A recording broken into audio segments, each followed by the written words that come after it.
Hi, I'm Tom Lydon, editor of ETF Trends here in Chicago at the Morningstar ETF Invest Conference, and I'm here with Ben Fulton. Ben, you are one of the industry veterans. You've been around ETFs for a long time.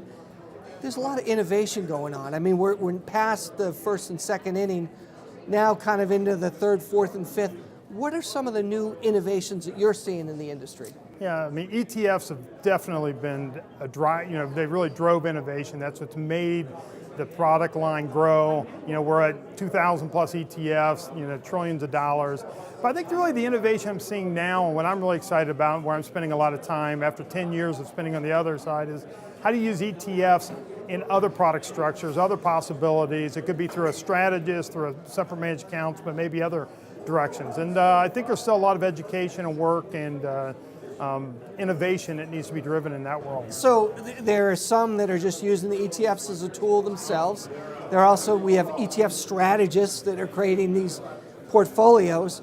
But you over at Elkhorn, your new company, you're looking at things even more differently, aren't you? Yeah, you know what, I had a great career at PowerShares, loved the time there, but started looking at, we were creating these smart beta products, but how can we take a smart beta product and maybe even do something different with it if we could put it in a new structure. So we're actually exploring putting the same ETFs I built into structured products and actually adding some third dimensions, so to say. What might some of those third dimensions be? Example could be we could take some very popular product like SPLV, which is the S&P low volatility. Right. But now maybe a person says, I love SPLV. I'm not really concerned about downside. I just want some upside, additional upside participation. So you could either lever the upside.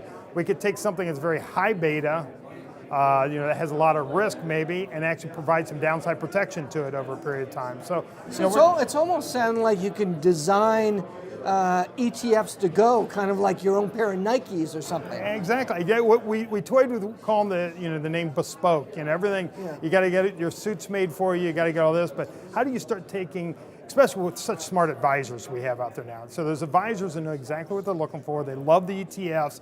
But they may look and say, here's the reason why I'm not using it right now. So if there's something we can do to shift or tilt it and perhaps provide a better tool for them, that's what we're here for. So it's really, the whole thing about Elkhorn is customization for those that are really looking for it within this efficient, diversified, tax efficient, low-cost space, right? Yeah, Tom, I love the West, and I kept thinking, one thing about American history is people went to the West because they could explore big ideas, big visions, big things. So we called it Elkhorn because it didn't sound like Wall Street, but it also talked about, let's take a new perspective and have a little more blue sky and big opportunities, and let's see where we can take this. But underneath everything we do is ETFs. So ETFs are very important to us. Well, I know you're going to do big things. Ben, thanks for being with us today. Appreciate it. Tom, thank you. Thank you.